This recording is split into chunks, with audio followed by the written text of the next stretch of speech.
With that being, we'll move on to item 2, approval of the agenda. Can I have a motion to approve the agenda, please?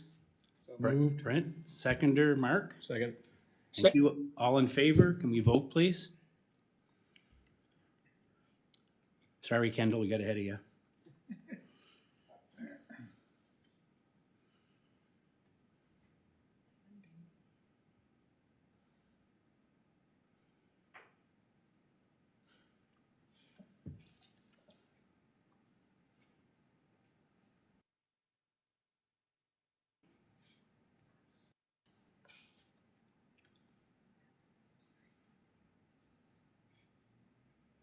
That motion's carried unanimously. With that, we'll move on to item 3, disclosures of interest. One being will be 7B from Mark. Mark Hatfield will be, he'll step down from that, on that item. No others. That being, we'll move on to item 4, approval of previous minutes. Any adjustment to the minutes? None being, can I have a motion to approve, please? Mark? So I'll make a motion to approve. Okay, Mark, you can second it, and Mark Hatfield can prove it. You second that, Mark Goslin? Yes, I do. Thank you. Can we have a vote on that, please?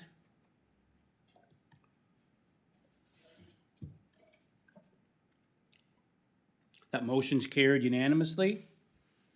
That being, we'll move on to item 5. Business arising from previous meeting. Can we have a motion to receive and file, please? So moved. Mr. Preston, second on that, I'll Brenda? second that, yeah. Thank you. Can we have a vote to receive and file item 5, business arising from previous minutes?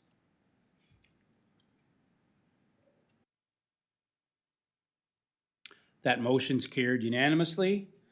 That being, move on to item 6, unfinished business. None being, we'll move on to item 7, new business. First item on the agenda is Woodley Park subdivision. Could the applicant please come up to the podium, state their name for the record, and we'll get Dwight to introduce that item for us. If you can state your name, please. My name is Isaiah Reed. I'm with Don Moore Surveys and Engineering. Okay, thank you. Thank you. Dwight, you want to introduce that item for us, if you could, please? Can you get it up? No, come on up, stay up, please.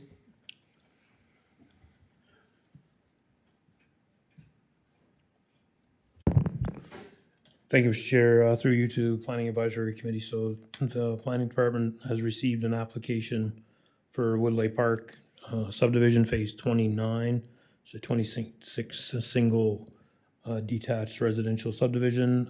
This portion of this would have come to PAC prior as Woodley Park phase 28. That portion of West Ridge, basically extending down to Queensberry Drive. It was part of an approval of under phase 28, which subsequently didn't get constructed, as phase 28 was was built in stages, and since that approval, the land has transferred ownership. So in this particular case, there's a new phase coming that will include that portion approved under phase 28, originally approved under phase 28, and now it also includes the addition of a cul-de-sac that wasn't part of that initial review under phase 28.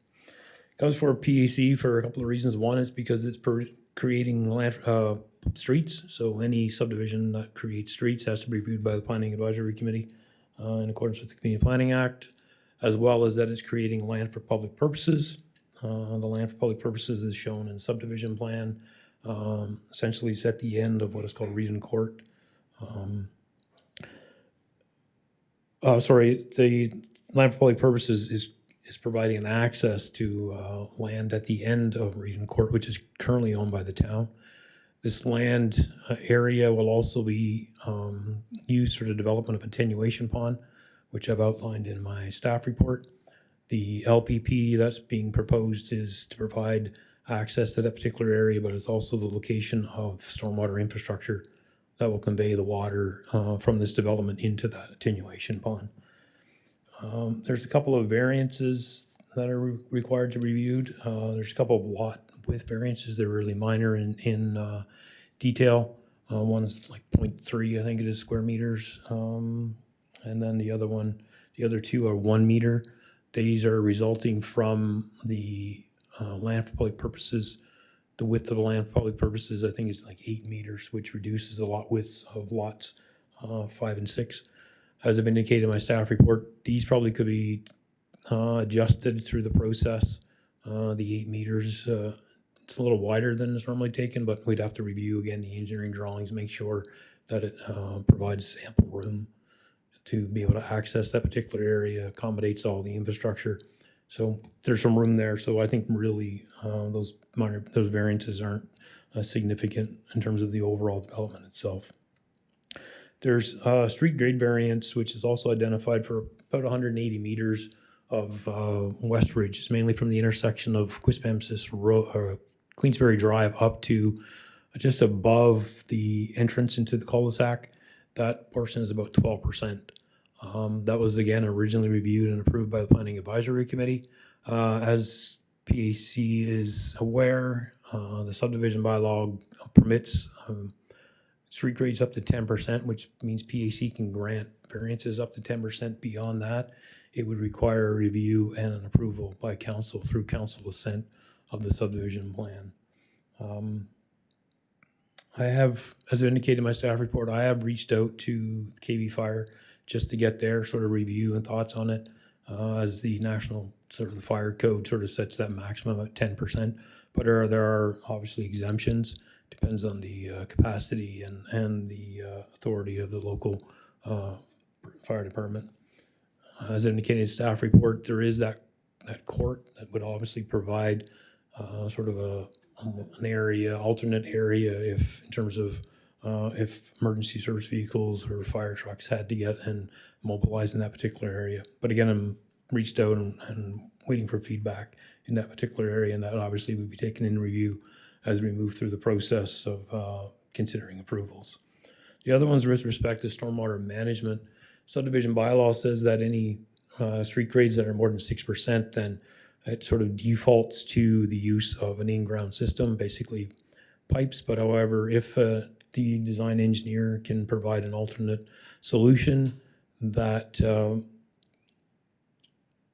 that provides stormwater management in an acceptable manner, then PAC can obviously grant a variance to that particular requirement under the subdivision bylaw. As I've stated in my staff report, the previous approval was considered, looked at in that particular case in-ground infrastructure. In that particular case, it also did not include this sort of court area, which changes the whole dynamics in terms of the stormwater management that was originally approved. What's being presented is the use of the open ditches and rock line channels. Basically, it allows for dissipation of the velocities or the flows of the water. It also, in this particular case, you're only looking at about 180 meters of West Ridge, which is actually the stormwater would be going down and going into Queensberry. The bulk of the water will be captured just prior to the court. Then it will be conveyed through the open ditches into the court, all the way down and going into an attenuation pond. So that attenuation pond will collect any of the runoff above the court area and then take it down and hold it in this stormwater pond, which provides a controlled release. By using the open ditches and rockline channels, that also adds storage capacity. So the water is not actually being piped, so it's not in a pipe, and then where you get higher flows, higher velocities. If that was reviewed and considered initially, what happens is that all of a sudden now your pond size has to increase. So by using the open channels and the rock ditches, it provides storage. It provides the ability to slow some of the flows down in terms of the velocities, but it also allows for the pond to be sized accordingly within that area as indicated at the rear of Reading Court. From a planning and engineering perspective, what's being proposed is considered a reasonable approach in terms of stormwater management. When you look at, and there's a little more detail into this to the staff report, but when you look at the pre-development flows versus the post-development flows, there's actually an improvement in terms of the the amount of flows and runoff coming through this because of the use of the pond, which allows for that attenuation of the water and controlled release.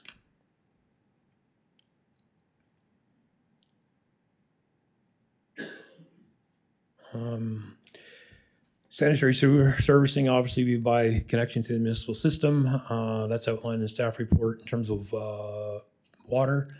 The development will require a comprehensive water source and supply assessment, as the proposed development is for 26 lots, and as per the subdivision bylaw, anything that's creating 25 or more would have to go through a comprehensive review. That comprehensive review will look at the level of development and do a minimum, I believe it's a 24-hour drawdown test to determine, to make sure there's sufficient water of quantity and quality to support the level of development. That report would have to be submitted to the town, obviously supporting the development in terms of water, and that would have to be provided prior to the release of any building permits. Land for public purposes, as I mentioned, needs review and consideration by the Planning Advisory Committee. The development of 28, phase 28, it created a land bank, LPP land bank credit, which can be transferred or utilized for this particular development, as it was part of the original PID. As well, this one proposes to create 292 square meters. So in essence, there's sufficient land credit to cover the requirements under this particular development. I will, there have been some concerns that have been received. These are indicated or included in your package for your review. I can address any of those concerns or questions as you move through the process. I've indicated in my staff report that some of them have been sort of addressed in terms of concerns around wells, stormwater management. Again, the attenuation pond and the results of the stormwater management plan indicates that there is actually higher, more, there's a better result pre-development versus post-development. So I'll leave it there and open to any questions the PAC may have as you move through the process. Thank you, Mr. Chair. Thank you, Dwight. You would have received the same package we did in the mail. Yep. Anything you'd like to add or discuss before members of PAC or members of the public ask you some questions? At this time, first of all, I would just like to say thank you to Dwight and staff for the assistance thus far on the file. As stated in his report, that this had approval from 2016, and that file predates myself and the Don Moore Surveys and Engineering team as well. However, since coming onto the file, we've worked closely with Dwight to provide sufficient demands for the stormwater management plan, as that is one of the concerns from the neighbors, and as of recently had been brought to my attention as well. And the one thing that I would like to again point out is that although, and Dwight has touched on it, doesn't happen often, but in this case we are able to exceed the expectation of the 1-to-1 from our pre-development flows that are currently running off there and down through Queensbury into the post-development flows. Is a not always, doesn't always happen, but for this one we are able to do that thanks to the use of an efficient pond at the bottom in the town-owned land. So at this time I will take any questions, or if there's any questions for Dwight. All right, thank you. Any members of PAC have any questions for the applicant? Brent? My question is, the developer, which way is he going to proceed? I guess he's going to come up from Queensbury, or is he going to come from Grafton down to Queensbury? Up from through Westridge Drive and on up, I believe, is where he plans to. So he's going to start in Queensbury and proceed. Yeah. Okay. Yeah. If I may. Just to build on that, I did reach out to the developer just to confirm, because the initial thoughts were coming up from that direction. However, he is open to probably continuing on the upper part of Westridge since that road is done. And then, because as I've indicated in my staff report, what has to happen is once you start to go down towards Queensbury, the stormwater system has to go in place to control any flows when you start opening up that particular area. So you'd look at basically putting in at least the the ditches and those types of things, getting a stormwater infrastructure in, getting the pond, and that will control the flows during the construction phase. So there was some initial conversations about working from Queensbury up, but when we discussed it and looking at controlling and mitigating impacts, it's more reasonable to start on the upper part of Westridge and work that way.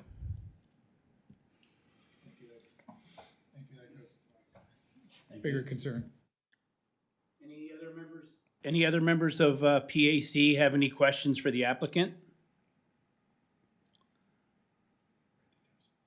Brenda? Just a quick one. To me, the worst part where the runoff will be, that's 12 Drury Hill, the start Yeah. of the street. Yep. So is there something special being done for that?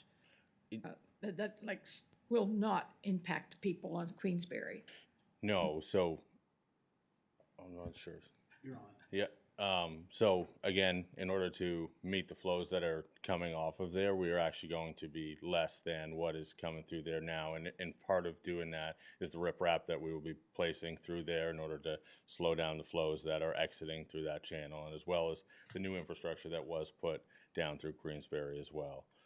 So we were able to run the modeling through that to slow that down. Okay, because I understand what the issues people have, because that can come down there fast. It certainly does, and you know, my The grandmother retention grew up on pond, Queensbury like- Street as well. So, and we had a ditch in our backyard for the whole time I grew up there, and it was full almost.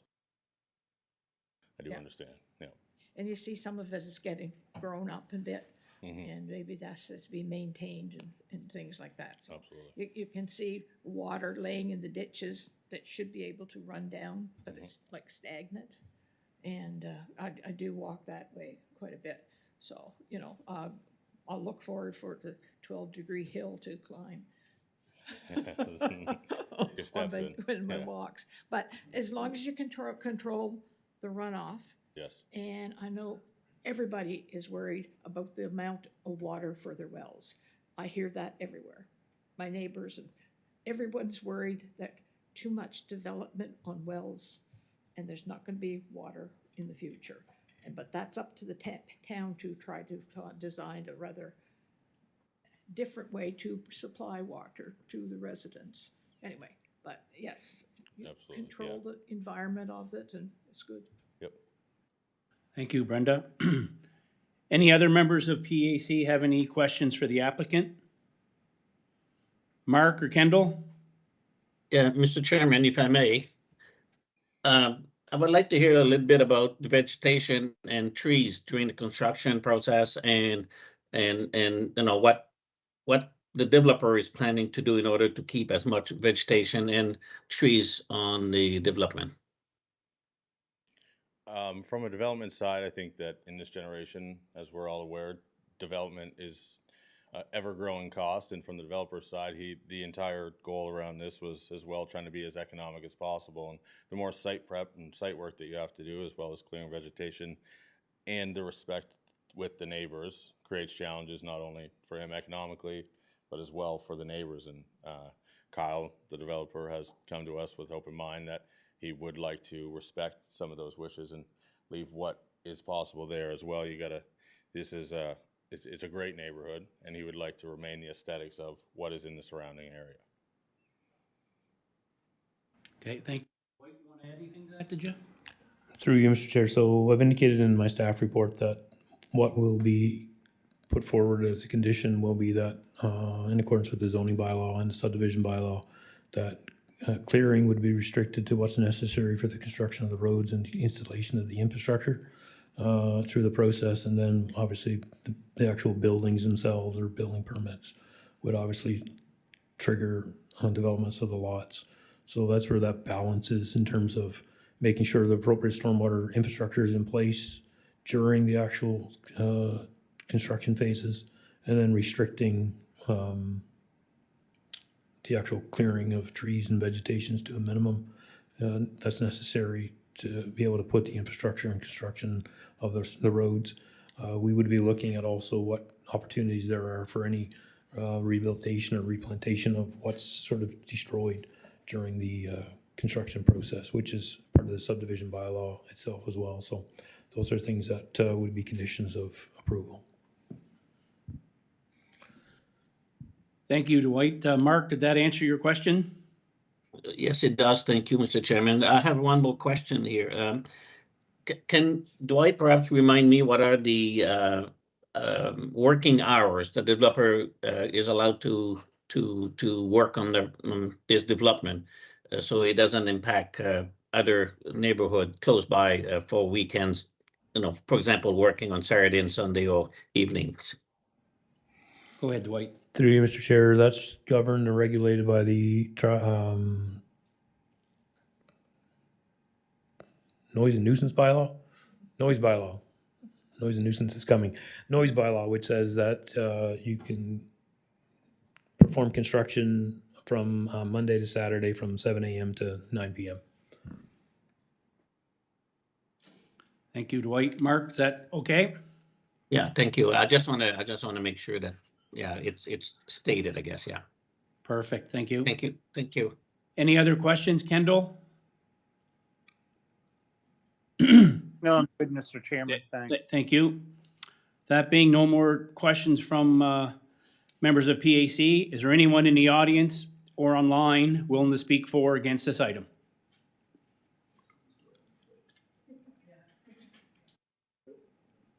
All right. You have a seat down. You got to come up to your podium and state your name, please.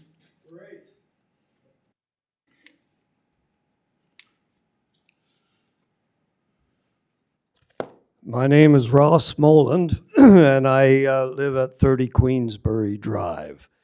I am at the juncture of 90% of the water drainage Okay. on the subdivision. I'm going to lay some rules out. Every person who wants to speak for or against has 10 minutes, and no duplication of what one person says. It's all new items. Every other person that comes up has to be a new non-related item. So we're going to allow 10 minutes per discussion. Thank you. Fair enough. I've lived at 30 Queensbury for 33 years.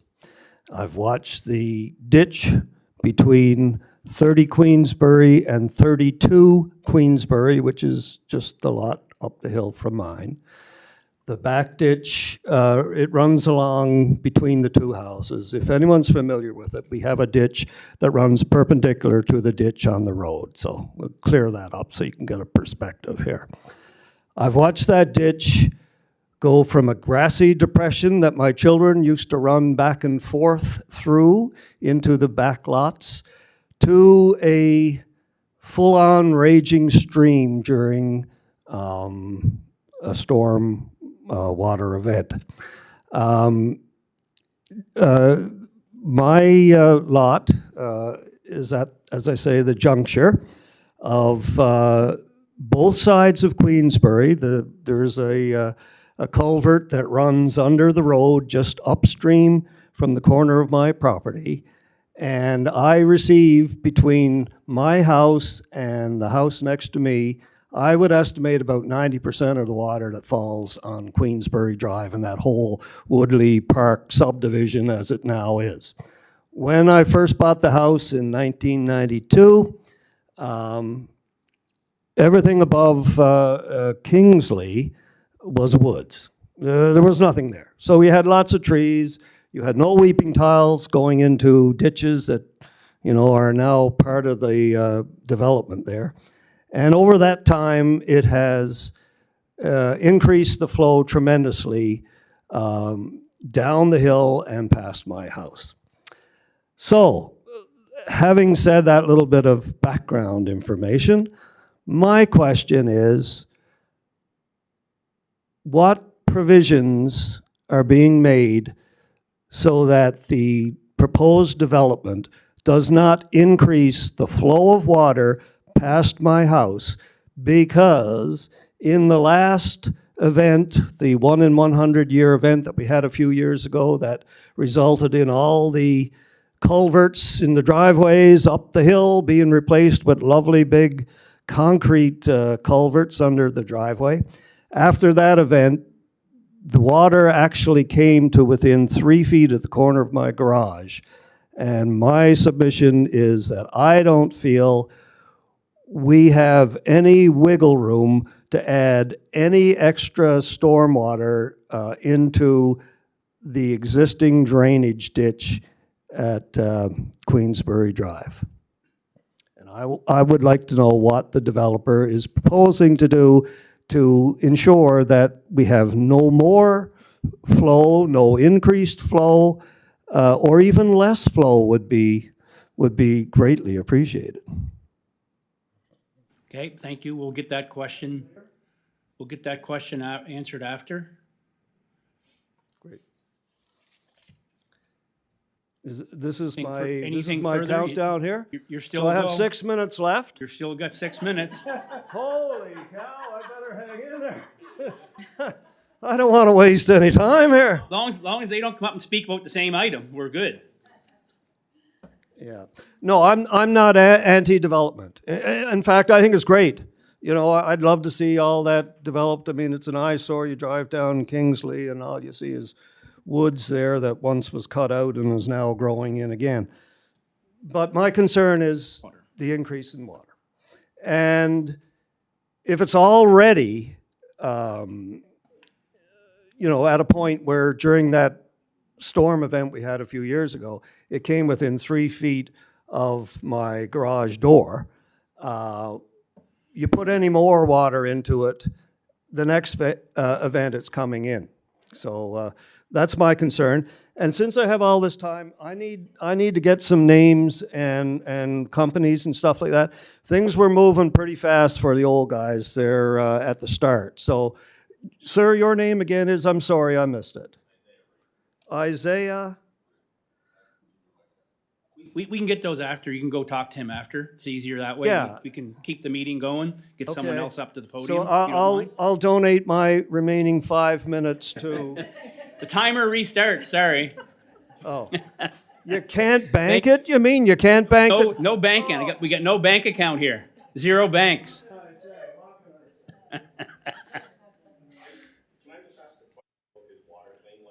No, you can come up after. But you're not supposed to talk about the same thing. No, I just had one question in regards to. come up and state your name for the podium, please.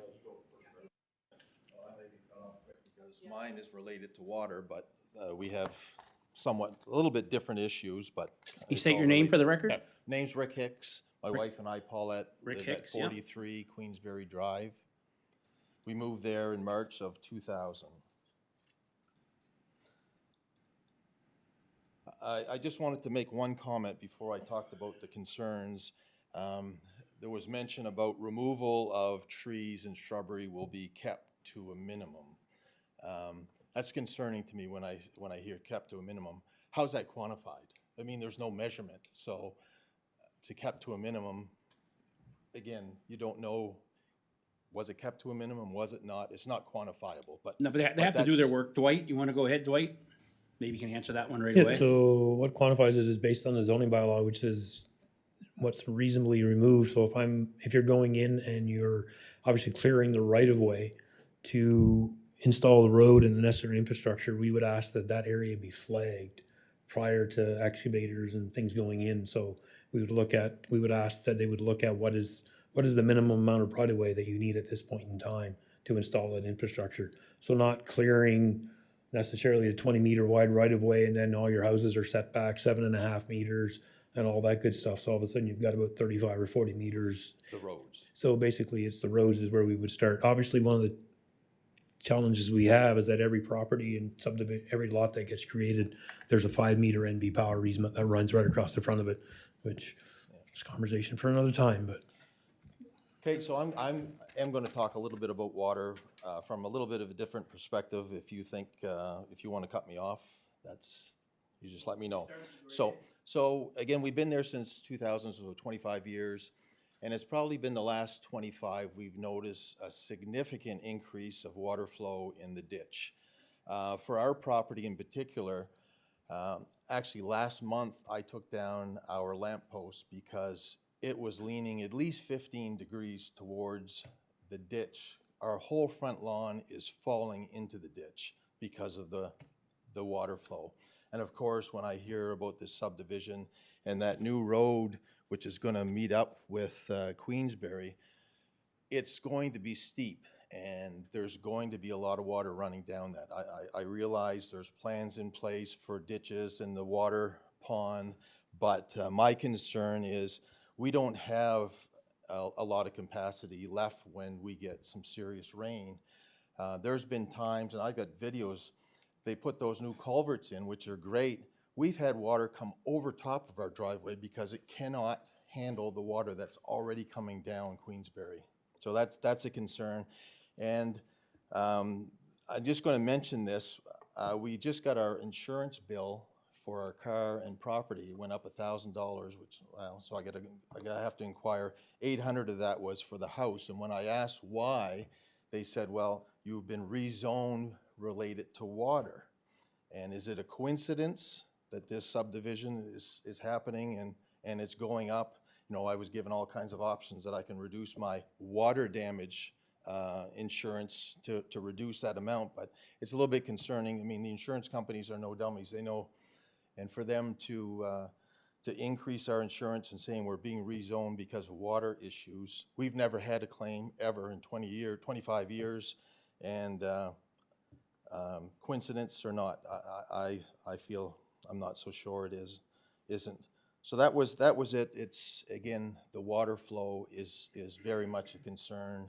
And I've contacted the town. I've been advised, you know, to speak to the engineering department, and they've come out, and there's really nothing that they can do. They offered to put a lip in front of our driveway. Well, the water's coming from down Queensbury. It's not coming from so much from the street. So that was it, the concern of water. Thank you, Mr. Hicks. Thanks. Just a side note on insurance. Mine did the same thing. I don't live down there, same thing. And there's stipulations in there about overwater, underground, how it goes over into your house. So make sure you read that policy, because if it comes in through your window, sometimes you're not covered if you don't have that specific clause in your insurance. So overland and some other way, how they call it there now anyway. So side note. Anyone else in the audience or online will speak for or against this item? Please come up and state your name for the record, please. Hi, my name is Tracy Summers. I live at 41 Queensbury. Just talking about, I want to talk about erosion, but just quickly, our house has flooded twice. The first time when we moved in, it flooded because the drainage pipe from our lot had been covered completely when the town did sewage work there. So it was basically buried in the ditch. We didn't even know it existed until the contractor that came to help us rectify the situation took a scoop, and then all of this water spouted out the pipe from the lot. The second time it flooded because the big concrete culvert that had been installed in our neighbors at 4039 was blocked with snow and ice over the winter. So we had to call the town. Town came with a backhoe to scoop that out. So we were like, you know, literally bailing. Water was coming over the driveway toward the house, coming over our neighbor's driveway, over top of and we have one of those big concrete culverts. So those are 2 times that we've had significant insurance claims, redid our basement twice. What I want to ask, though, is the infrastructure that gets installed, I'm assuming it's integrated with like roads and transportation at the front of properties. The other concern we have, and we've done a number of things ourselves as homeowners, is at the back of the property. So in the spring, actually all year round, there are natural streams, springs that come down the back hill at the back of our property. So we have put in a French drain. We put a French drain and piped it out tied into the ditch. Like, we've basically done everything that we can to mitigate this. And I actually spoke against the earlier zoning for 28, I think, whenever that was, back in 2019, maybe 2020. It was during COVID, I know. So what I'm trying to understand is what is the variance So like the back of our property, you know, there'll be a back of another property. So like how far apart will the back of that yard be to the back of our yard? And it's a steep hill that goes like this. So when excavation starts and so on, like, is there anything that's put in place to prevent like a mudslide basically from coming down that hill? Or, you know, like in the spring, probably from me to at least you, the back part of our lawn is like soupy, like you can't mow there or whatever until probably like about now, you know, but then when it rains, it'll be wet again. So we sort of give up the back 12 feet probably of the property, but I'm just wondering like what happens. I know it's not part of the road infrastructure, but at the back of properties, is there anything that's done to prevent that kind of thing? Dwight, don't the homeowners have to put up a mitigation issue? You can't release more stormwater into someone's property, but I'll let you maybe talk about that if you could. Through you, Mr. Chair, once we're through, I guess, the concerns, I'll take a moment and I'll come to the podium and I'll bring up the engineer design drawing and I'll review some things. Super, thank you. That's great. Any other audience members want to come up, speak for or against this item?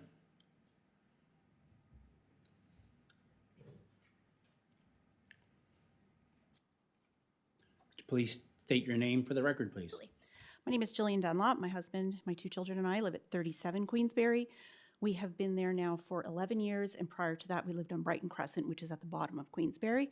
We were there for about 10 years. I am 45. I have lived in this community my entire life. I think it's important to note I am not against development. My family they are developers. My uncle and my father are developers. But I do have some concerns. Like my neighbors, I have concerns about the water that is going to run through the front and the back of our yard from this development. And I also have concerns about the traffic. If we're talking about 26 homes, 2-car families, you're looking at another 52 vehicles running through our neighborhood. We have tried several different options in our neighborhood to slow people down. We have tried traditional speed bumps. We have tried these giant planter things, and right now we've got these posts. And let me tell you, it is like a racetrack. I have concerns about the safety of the children in our neighborhood. There is no sidewalk on Queensberry Drive. We were lucky to be blessed with one on Princeton to get kids to school. But for those children that have to walk to Chris Saunders or Quispam Middle School, they don't get a sidewalk until they get out onto the Pettingill Road. So if we're going to add 52 more cars plus construction traffic, and again, I'm not opposed to construction. This is what my family does. I am concerned about the safety of my neighbors. I watch mothers with their babies have to walk towards the middle of these things because there is nowhere for them to walk. Cars, scooters, kids on bikes, all of those things come barreling down. Nobody is going 30 through our neighborhood. Nobody. I am concerned about the safety in our neighborhood. Has that concern been brought up with the town and police? I have, yes. Okay. Yes. And last week I was sitting on the front deck and saw 2 police officers go by, and that is the first time I would say in almost a year since I have seen patrols. But like I said, the speed bumps didn't work. Those awful planter things didn't work. And these posts now that bend when you hit them, they're not working. And you're talking about a significant development that brings with it significant traffic. And I'm assuming children who are going to have to get to school. And if those children are going to Lakefield, they are within walking distance. There is no sidewalk to get them to Princeton, to get them to school. Or if they are going to go to Chris Saunders, there is no sidewalk to get them to school. And they're not safe. And as a teacher, that concerns me. Okay, thank you. Thank you. No, it's a valid concern.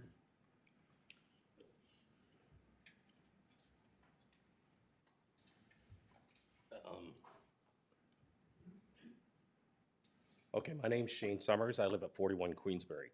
My concern is with the development, what comes first, the retention pond or the housing, as well as the street coming down? You say it's going to improve Queensberry Drive. What guarantees do we have? Okay, but we'll talk, he'll answer some questions. Dwight's gonna And answer what some side of the questions. street is the water gonna be directed down? The closest side to the to the road, or the other side?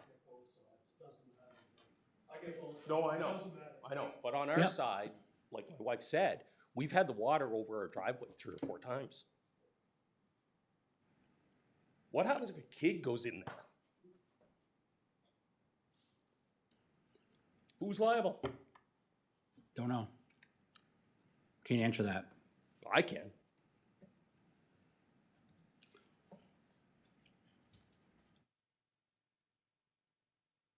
The audience, third and final time. Anyone in the audience or online willing to speak for or against this item?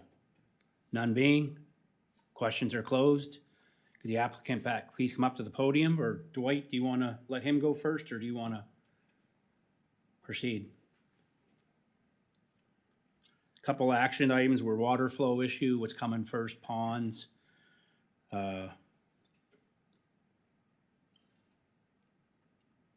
Which side of the road? For the ditches?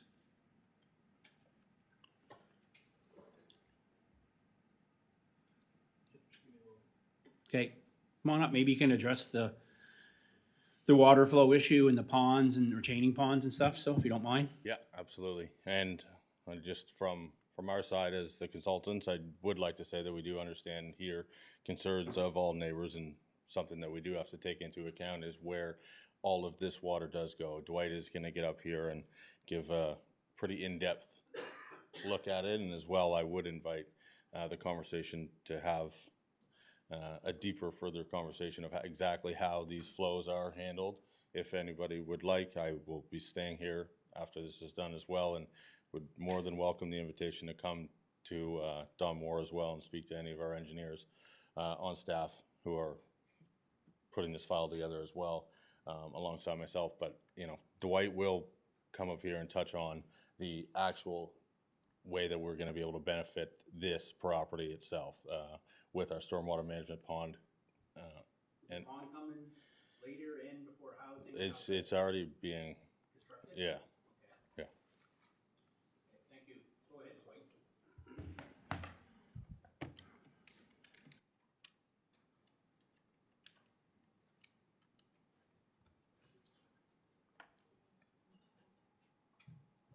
That's the question. How can the pond be constructed when this hasn't been approved?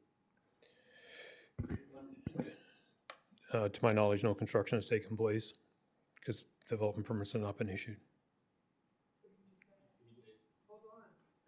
have begun the process of getting out of the way that starts. They will have to start with a retention pond. Do you want to switch to the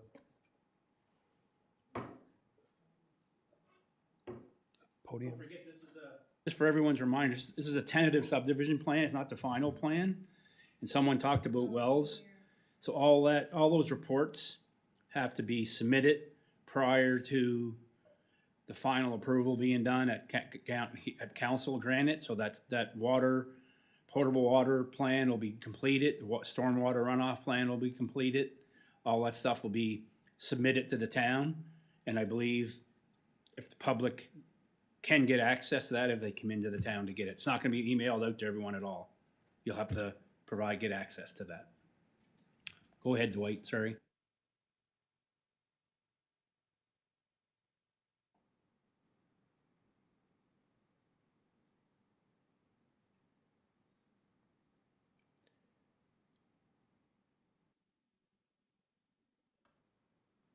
All right, so in terms of stormwater, what's happening is obviously this is the 12% grade basically that runs up from Queens. This is Queensbury, this is West Ridge running up to here. This is the court. So what's going to happen is essentially these flows at the top are running back down to the West Ridge portion from about around the turn here, down around. Then these flows would go in this direction. There's actually sort of two catchment areas. You got this upper part and then sort of this lower part. There's a cross culvert that's getting put in place here. So all of these flows, this is going to be ditched on both sides. There will be what we call plunge pools installed here. So the water will come down into these plunge pools, then enter into the cross culvert on this side.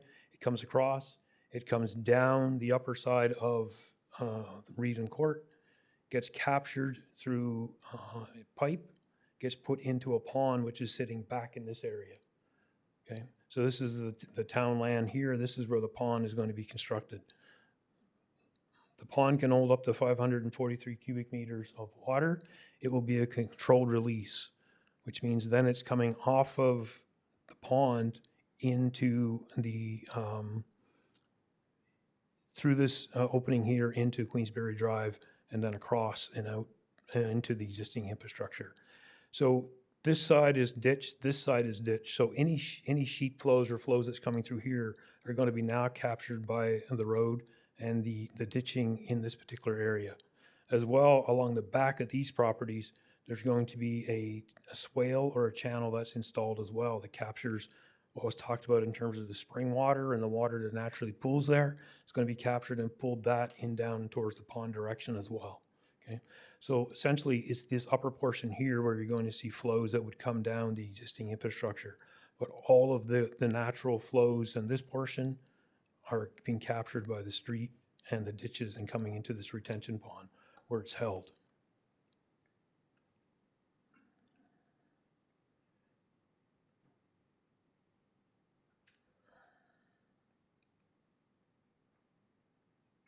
So when you look at the results of the stormwater modeling that's been used, what we have here is we have pre-development flows, and then you have a comparison of post-development. If you don't use controlled methods versus using a stormwater management plan or the pond itself, you'll see that post-development, here's the flows essentially that come off in terms of a 1 to 100-year storm. Okay, uncontrolled, if you were to go in and just basically do development, not put any controls, you see increases that are happening. Okay, but with the use of the stormwater management plan that's being proposed, you see a reduction, pre-development versus post-development, pre-development versus post-development. So these post-developments are actually less than what's happening right now. So not all the flows are coming down Queensberry. When we look at what's being referenced in terms of the flows through Queensberry, a lot of the flows that are coming down the lower portion of Queensberry are existing. They're from the upper portion that's already been developed. In terms of stormwater management plans, the requirement is that you look at the land that's being developed, and the requirement is that you balance the flows that are coming off that raw land to what it will be when it's developed. So this is what this stormwater management plan is doing, is looking at the catchment or the flow areas through here. It's retaining it to release it at least the same or less than what is currently happening. So it's not actually compounding the actual issue in terms of the development. So that's when we go back and say that post-development flows are better than pre-development. So there's the flows here are not, all the flows are not coming down Westridge or all this area is coming out to Queensberry. It's been captured and conveyed through the stormwater management infrastructure into this pond, which is a holding area. It comes down to Queensbury, just opposite my driveway. Out of the catchment, the new catchment basin will dump into Queensbury opposite my driveway. Yep, so the stormwater management pond holds that water. So basically when you look at what's coming off, that pond in the area, that water is being released at least the same or less than what is happening today.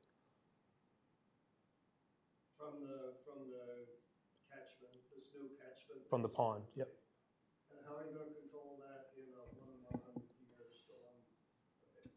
So that's designed for a 1-in-100-year storm. That's the design model that's used, is 1-in-100-year storm. So there's what we call, we put in control devices. Basically, it's smaller pipes that allow the water to build up and they flow out over time, which reduces the flow. And of course, the 1-in-100-year events are becoming 1-in-10-year events, but that's a whole other discussion. So what we've been requesting is that these be done at a 1-in-100-year plus 20%. So we will obviously go back and I'll have to look at the design brief. The design was reviewed by the engineering department, but we've sort of built in that 1 to 100-year plus 20%. That 20% is to account for changes in terms of climate and the impacts that that's having. If I could just make a quick comment in terms of traffic, we recognize the challenges. We recognize there's no sidewalk and those types of things on Queensberry. But in terms of the traffic volumes, okay, we go back to our traffic studies, and one of the things we have to look at is Queensberry Drive is actually flagged as being a minor collector. When you talk about a minor collector, the number of vehicles that usually happen in a minor collector is about 2,000 vehicles per day. When we look at the traffic studies that we've done in these particular areas, if you look at the screen, you will see the traffic counts that are happening. So essentially, there's about 440 vehicles in terms of that particular section. 440 vehicles. The actual Canadian Association of Canada tax standards for a local street, it's about 1,000 vehicles a day is currently the acceptable standard. So in terms of volumes of traffic, this minor collector is well below what would be considered an acceptable level for a minor collector street, which Queensberry is. Is that a study that was done, Dwight? Is that what that was there? Yeah, so they go back 2014, 2013. Yep, there is obviously, an increase in terms of with the development, but in 2021, 397, even if you were to say, okay, let's double that, you're still way below what's acceptable for a minor collector. In terms of speeding, obviously that's an enforcement issue, and we always recommend that residents reach out to the police and request more patrols. And again, they have the ability to present their concerns to council. Thank you. Thank you, Dwight. Could the applicant please come up to the podium? Mark, do you want to ask something? Go ahead, Mark. To you, Mr. Chair, to Mr. Colburn. So basically what we're showing here is that the existing water that's on the development land is already going into the existing ditches. By doing the development and doing the stormwater management plan, we're actually lowering the amount of water that's going into the ditches and slowing it down, the velocity of it. So to you, Mr. Chair, you're not, in terms of this development, you're not lowering the water that's in Queensberry Drive in terms of like if you're looking at like 33, 35, 37, 39, this development basically is not adding to a significant level such that it's going to increase those flows. So the pond and all those types of things and the ditches in terms of in West Ridge and the court area is cutting off and capturing some of those surface flows coming out of the land, putting it into the pond, okay? What we can double check and confirm is, and this is part of the model, is when they do the model, they look at the ditches and the existing infrastructure. So that portion of West Ridge where it flows down and goes into Queensberry, we can go back through the engineering consultant and say, okay, like, is there ways of improving that, or is these factors being taken into consideration? But what's being presented is the volume or the flows that are coming off of this land based on the development, implementation of the stormwater management plan, we'll see less flows that are naturally happening coming off the land.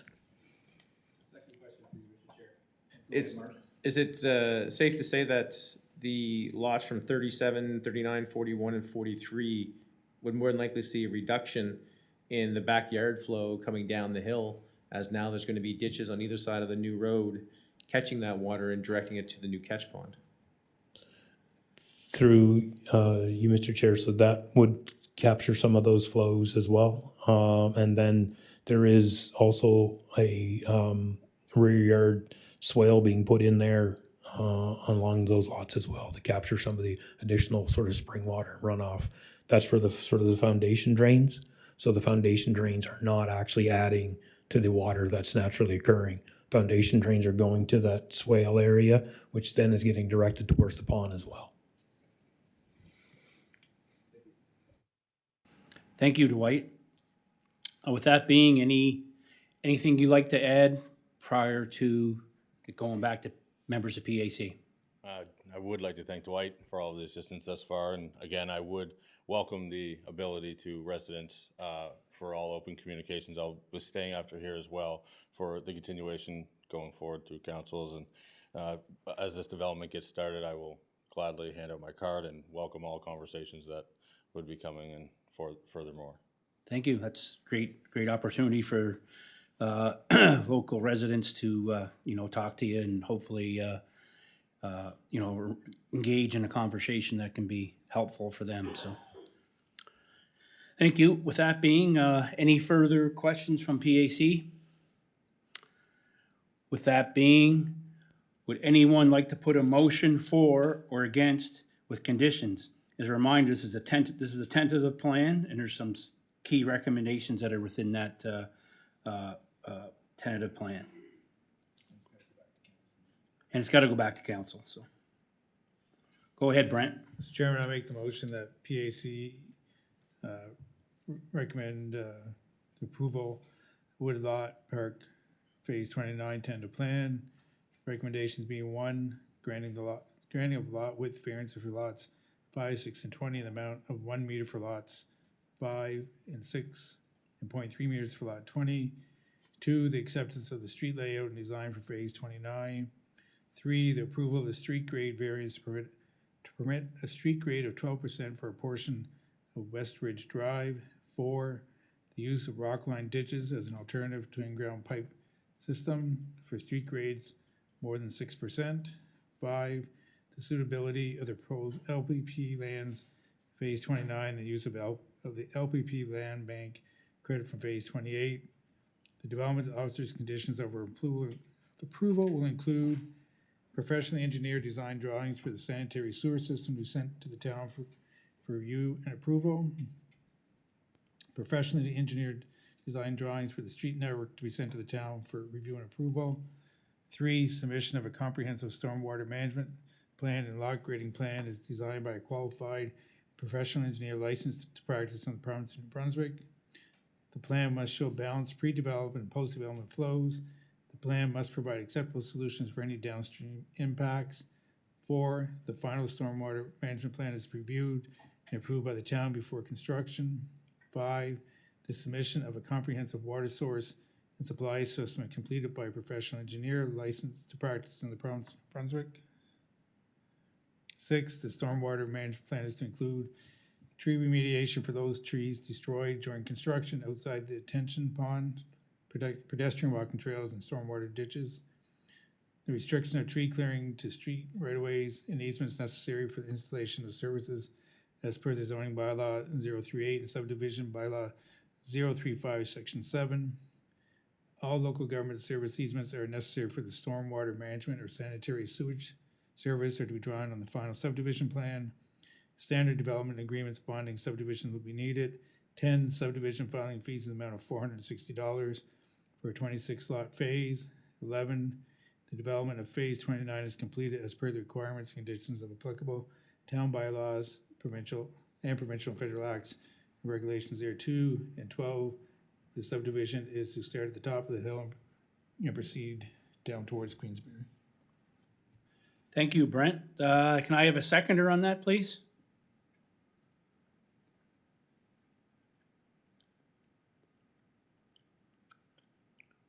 Any seconders? I'll second that, Mr. Chairman. Mark here. Thank you, Mark.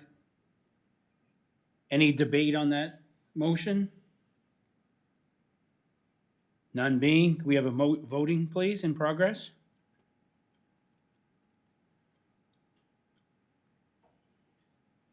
That motion's carried unanimously. In 5 to 7 business days, have your document in the mail.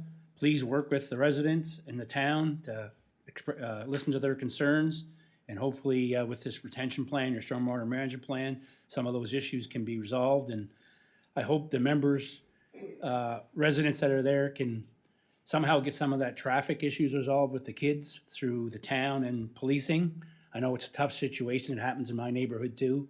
And it's a tough situation. I don't know if it's the police are overwhelmed, but there is a lot of heavy traffic and speeding all around our neighborhoods today. So with that being, best of luck. And as he said, the applicant's willing to stay outside here and listen to some current concerns and talk to you and give out his cards And it's a tentative plan. Final plan becomes before council once everything gets documented and ready to come. So, thank you. That being, we're going to move on to item 7B, 80 Millennium Drive. Mr. Hatfield's going to step down for that. So, with that being, could the applicant please come up to the podium, state your name for the record, please, and then we'll get Dwight on behalf of Jennifer introduce that item. Dave McNamara, you would, yeah. So Dwight, you want to talk about that, or can you do that? Are you ready? I know it was Jennifer's item, but Jennifer's not here.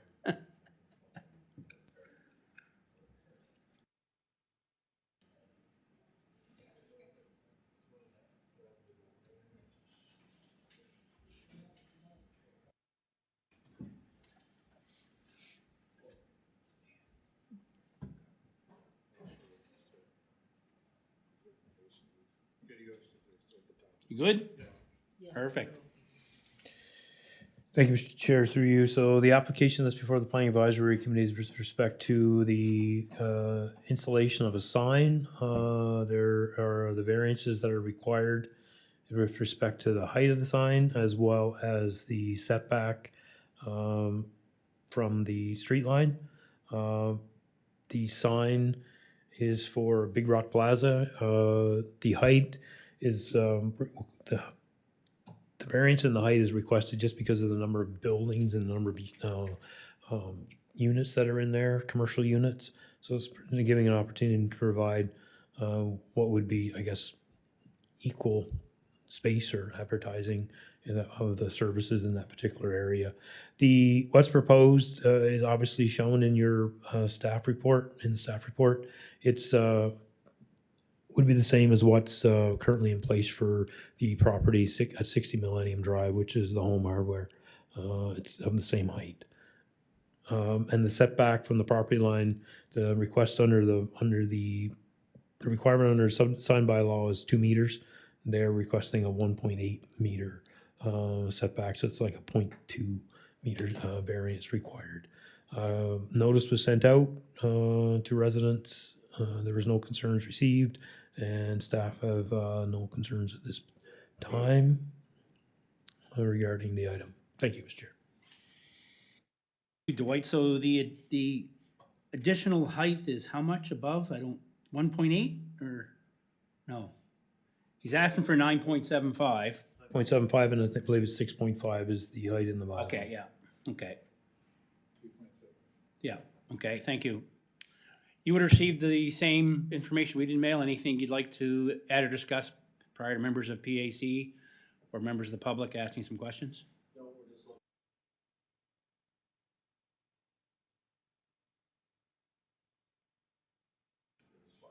Yep.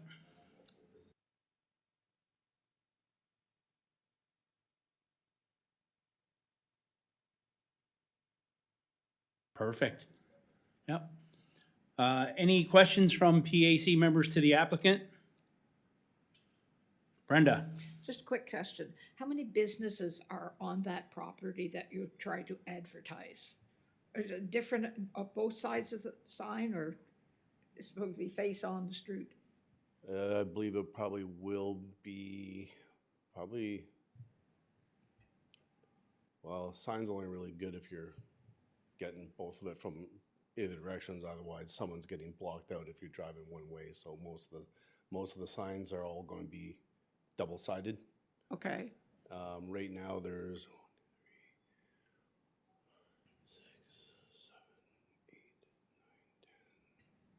10 current tenants, with the building that's under construction with a possible 5 more. Okay. So do you think you have enough space for the businesses when they're all operating on one sign, or do you have to think of get another sign somewhere? No, I believe that the one sign is going to be all that we're going to require, unless you want to give us a variance for a bigger sign. Don't want to see it some space. Dwight, you want to answer that or a question? I can amend the memo really quickly. It's not a problem. It just takes 2 letters. No, I believe the design that's been proposed to us from the sign company is showing us everything that we need to see and that we feel it's. I think they can end up dividing that in half too, if they have to. You got a full width, you can make a half width Yeah. or something out of that too by adding a beam in there or something if you Yeah. need to, so. Are the businesses, they're buying their own sign to put up, or does the company do that? That is something I'm not privy to that information. I don't know how the leases and that work. So I don't know if they get a certain dollar amount per size of the unit. They might be proportional to the size of the sign. Like if you got the food inspection agency that's there, I don't know if they take up half that building, they get a bigger size sign, or if someone takes the new building, they take the entire thing, maybe they get more. I'm not 100% clear on that. Dwight, you wanna say something there? Through you, Mr. Chair, so the freestanding sign and their place on the freestanding sign would represent their ability to have their own individual freestanding sign, but they also have the ability to have fascia signs on each unit as well. So just because they have a place on the freestanding sign doesn't mean they can't have doesn't mean they can't have a fascia sign. Because one of the signs excited me and I realized now it's not gonna work. And the tattoo. Okay, any other questions from PAC members to the applicant? Mark or Kendall? Mr. Chairman, it's fine with me. Okay, I'm good, Mr. Chairman, thanks. yeah, okay, perfect. So with that being, anyone in the audience or online willing to speak for or against this item? Is there anyone in the audience or online willing to speak for or against this item? Third and final time. Anyone in the audience or online willing to speak for or against this item? None being, would a member of PAC like to put a motion for or against with terms and conditions, please? Mr. Chairman, if I may, Yep. I would like to put a motion for it. Planning Advisory Committee approved the 0.2 meter front yard setback variance from section 14-A3B of sign bylaw number 036 and 3.75 meter sign height variance from section 14A3E on the same bylaw to permit construction of a freestanding sign such that it is located 1.8 meters from the front of the property line and having a sign height of 9.75 meters at 80 Millennium Drive, PID number 173435, subject to the following terms and condition. Number one, the developer shall meet all the requirements of the National Building Code, the National Fire Code, and any other standard or regulation that may be required and received periodically. The issuance of this notice of decision shall not exempt the applicant from constructing in accordance with all the applicable standard and regulation, and no approval given by the department officer or council will be considered an indication that such standard and regulation have been met. Confirmation from a qualified professional that applicable standard and regulation have been met may be required at the discretion of the development officer. Number two, a development sign permit is obtained from the town of Quispamsis prior to the construction. Number three, any future alteration changes to the total area of the sign copy area must be approved by the town, as the variance is not applicable to alteration to the sign copy area. And number four, the illumination of the sign shall not have an intensity that would result in the creation of a hazard to motorists and anyone using public transportation infrastructure or facilities. Failure to address the hazard in a reasonable time frame and manner shall result in the revocation of the permit. Thank you, Mr. Goslin. Dwight, do you want to add anything? I see it flashing. No, you're good. Can I have a seconder on that, please? Brenda? I'll second that. Thank you. Any debate on that motion? None being, can we have a vote, please?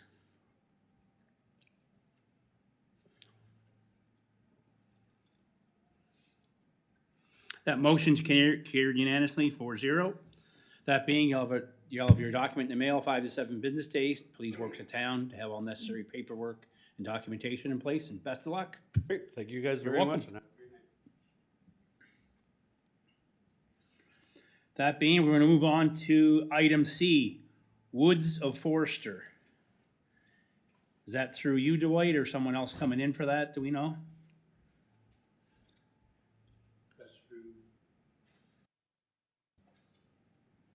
I don't see anyone here for that, eh? That's true. Okay, perfect. Do you want to move D up before, so he can go, or you want to, is it going to take long for that one? Mr. Chair, that's a decision of Yeah. see if they want to reorder the. Do you want to reorder that? Can we reorder, bring D up ahead of C, so Andrew can, I'll put a motion forward, we do that. I'll second it. thank you. All voting, we're all good?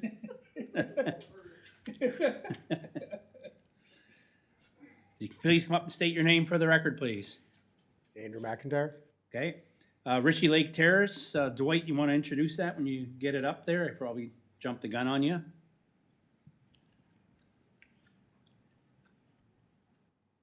He can introduce it, he knows it better than I do.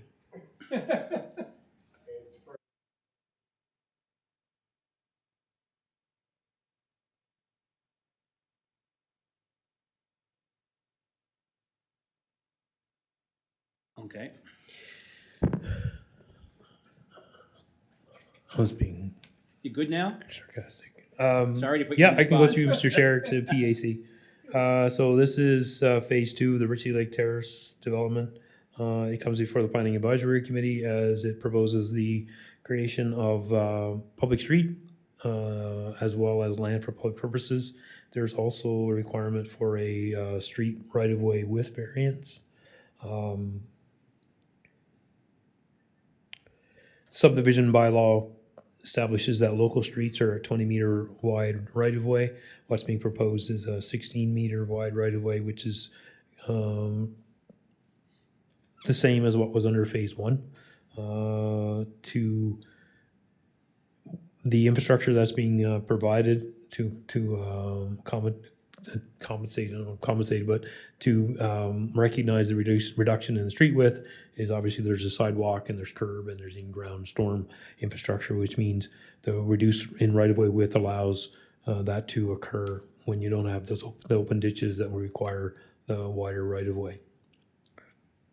Lot dip variances are required for lots 2515 to 25-22. That is about 3 meters.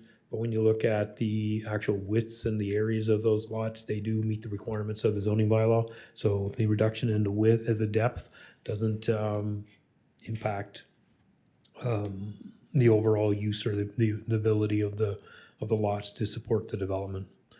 The phase is looking at 15 distinct ownership terrace lots, extension of Wetmore, future access to remnant part to the remnant parcel for future development, creating a land for public purposes, 4,776 square meters. This is going to be for a stormwater retention attenuation pond, as well as providing access to the QR trail. In terms of the street grades, we're looking at anywhere from about 0.5 to 2.5%, so it falls in line with the zoning bylaw. The reduction in the width itself actually, as I've indicated in my staff report, provides some traffic calming measures, which is sort of it contributes to the problem we have in terms of speeding in vehicles. The wider right-of-ways do give that sense of that there's no reason to sort of obey the speed limit, shall we say. So that allows the buildings to come forward, reduces the sort of that acts as a traffic calming measure, but also creates us a better sense of sort of a community, and that's what the developer is trying to achieve through there. Sanitary sewer is municipal. Potable water is, it's what we call sort of a communal well, and Andrew can expand if necessary, but essentially it's one well that's servicing multiple buildings or multiple units in the buildings. That was all part of the initial phase 1 review, which was done through an environmental impact assessment. So that has all been reviewed and approved accordingly through that regulation. So it's being extended into this phase as well. As I've indicated, there's a homeowners association that would obviously look after, take care of that system moving forward. So that was part of the actual necessary approvals in the phase 1. Stormwater management plan, again, when we look at the development pre versus post is sort of the target, which is being met here. The attenuation pond allows for that. It's all in-ground infrastructure, which provides, as I mentioned, the reduced instruction in the street width. But the pond itself allows, again, for that retention of the water, controlled release, so it doesn't cause significant impacts to the existing infrastructure and down the QR trail and ultimately into Ritchie Lake. With that, I'll leave it there. PAC has any questions? You know where to find me. Thank you, Dwight. Mr. McIntyre, you received the same package in the mail. Anything you'd like to add or discuss for members of PAC or members of the public? Ask your questions. Right. Any members of PAC have any questions for the applicant? Dwight? Sorry, Mr. Chair, through you. One thing I did want to mention is that the subdivision plan actually proposes the creation of the right-of-way all the way out to that future street connection in Heritage. So that is so that that right-of-way can be established through this process and we don't have to come back through PAC. The actual construction of the road obviously would reflect the phases as you move forward. So just want to point that out as well. Thank you, Dwight. Brent? Actually, my question was pertaining to that. I guess my question is, Wetmore Boulevard, is your intention at this phase to extend it right through to Heritage, or are you gonna do that in phases, Andrew? We're gonna get through to the phase 2, and then we're gonna work with the developer up top to get our connection point. But part of it is to try to start pushing that through between this year into next year, so we can get it cleaned up, so we can get the proper drainage and start working on our pond.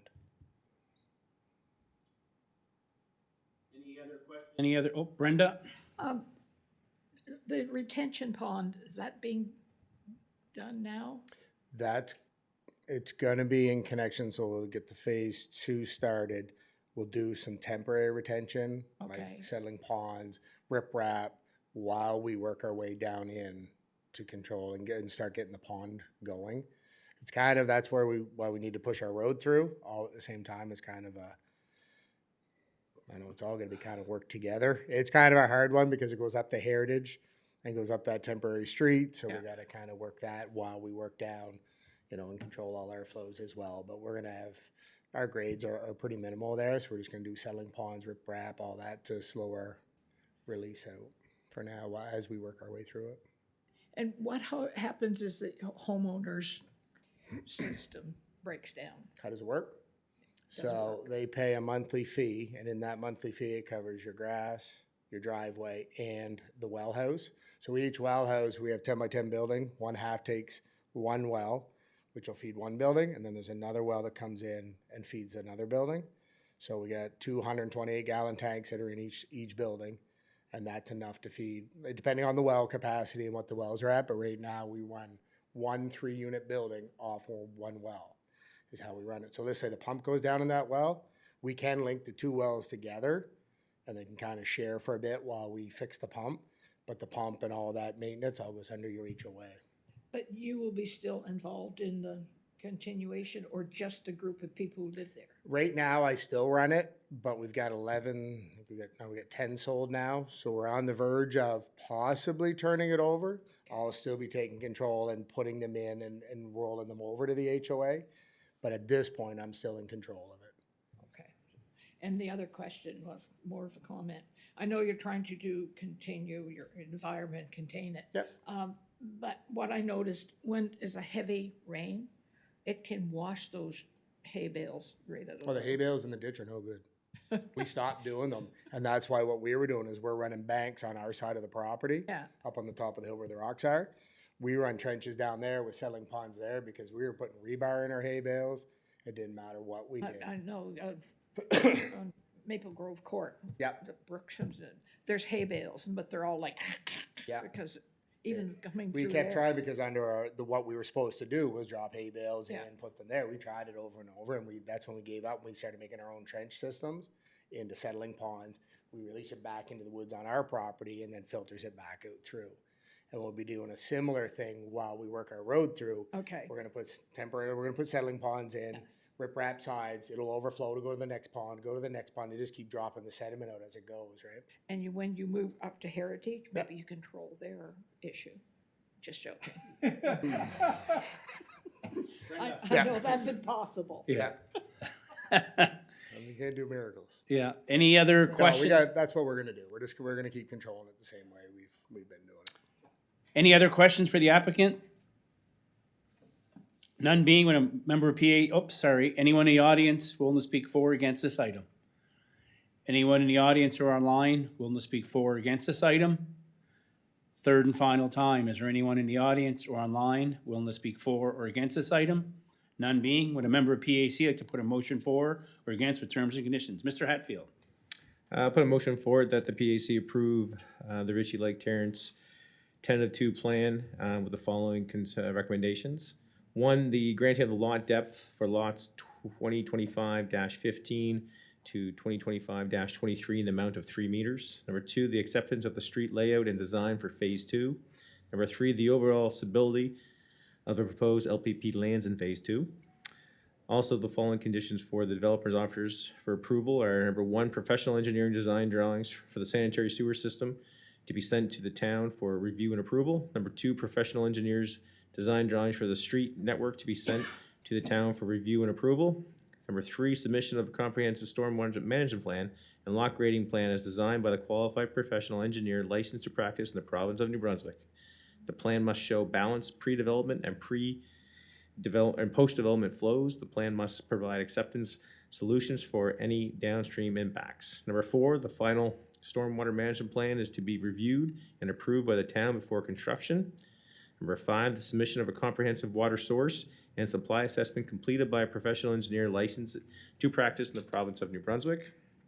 Number 6, the stormwater management plan to be included to include tree vegetation remediation for those trees and vegetation destroyed during construction outside the intention of the actuating pond, pedestrian walking trails, and storm water ditches. Number 7, the restrictions of tree clearing to street right-of-ways, the easements necessary for the installation of services as per the zoning bylaw 038 and the subdivision bylaw 035, section 7. Number 8, all local government services easements that are necessary for the stormwater management and sanitary sewer services are to be drawn on the final submission or subdivision plan. Number 9, standard development agreement, bonding, and subdivision fees will be needed. Number 10, subdivision filing fees in the amount of $350 for a 15-lot phase. And number 11, the development of phase 2 is completed per requirements and conditions of the applicable section 59 development agreement, town bylaws, and provincial and federal acts and regulations thereto. Thank you, Mr. Hatfield. Can I have a seconder on that? Mr. Chairman, Markey, I'll second that. Thank you, Mr. Goslin. Any debate in that motion? None being, can we have a vote, please?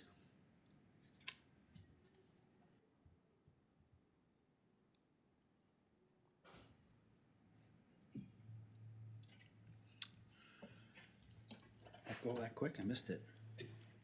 That motion's carried unanimously. That being, you have a letter in the mail next 5 to 7 business days. Best of luck, work with the town, have all necessary documentation and paperwork in place. Perfect, thank you. Thank you. Now with that being, we'll move back to 7C, which is 7D now, Woods of Forester's Cove. So Dwight, maybe when you're ready, we can introduce that item.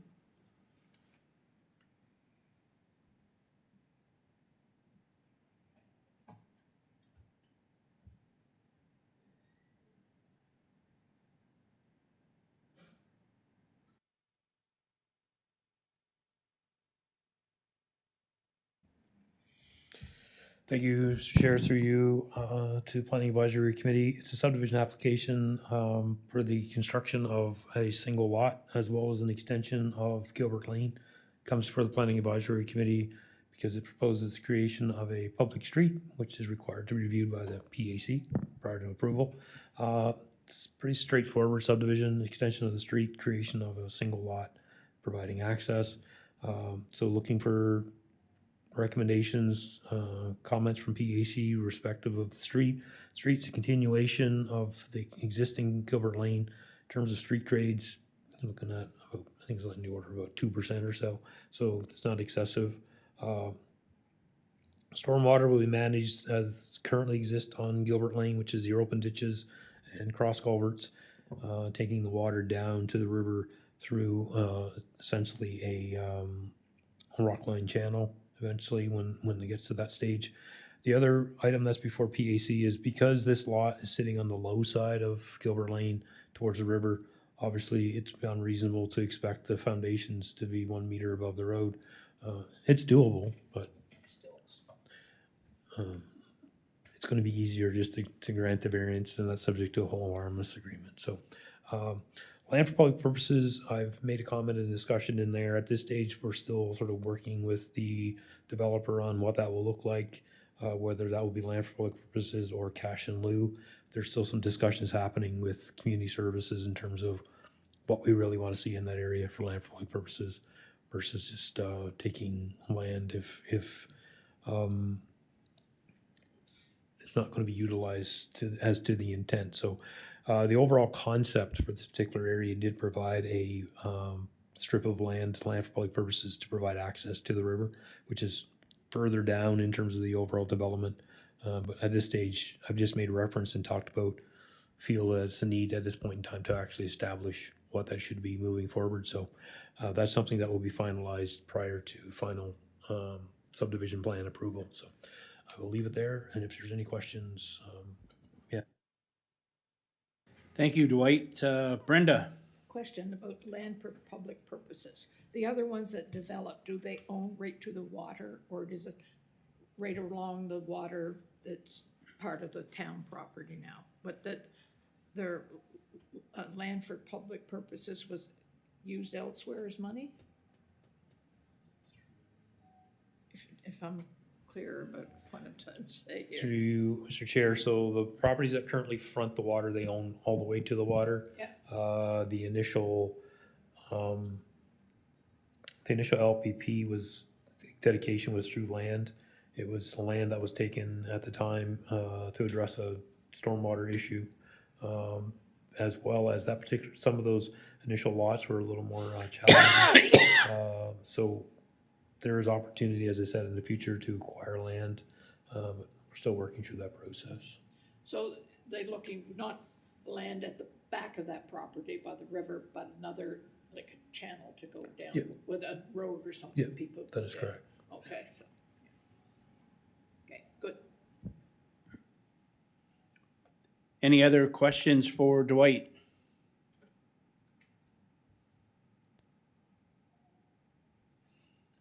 None being, anyone in the audience or online willing to speak for or against this item? Is there anyone in the audience or online willing to speak for or against this item? Third and final time, is there anyone in the audience or online willing to speak for or against this item? None being, would someone like to put a motion for or against with terms and conditions, please? Brent? Mr. Chairman, I make the motion PAC recommend Woods of the Foresters Cove Phase 3 tender plan 1 support the extensions of existing public streets with construction to the municipal standard. 2, grant a foundation elevation variance for lot 20. And 3, support LPP obligations to be met through land dedication from the remnant parcel for the purpose of providing access to the river for non-river front properties in the neighborhood in alignment with section 6J of the town of Quispamsis subdivision bylaw 035 are recommended options to satisfy the LPP requirement. The standard development officer's conditions of approval will apply. Thank you, Mr. Preston. Can I have a seconder on that? I'll second that, Mr. Chairman. Kendall, thank you. That being, any debate in that motion? None being, can we have a vote, please?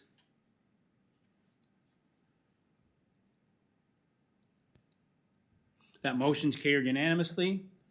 Best of luck, Dwight, getting all that straightened out. That being, we'll move on to item 8, information to discussion items. None being, we'll move on to item 9. Can we have a motion to adjourn, please? Oh, Mark got it in. Who's second? Brenda's seconder. It was supposed to be Brent. Huh? Nope. None on mine. Anyone get council meeting minutes on theirs? I have none. Are the minutes actually up in the corner? No, No, no minutes there. there's no attachment. No. Oh. Is that okay? That's correct, no attachment. Yeah. Thank you. That meeting's adjourned. Next meeting is one meeting in July, August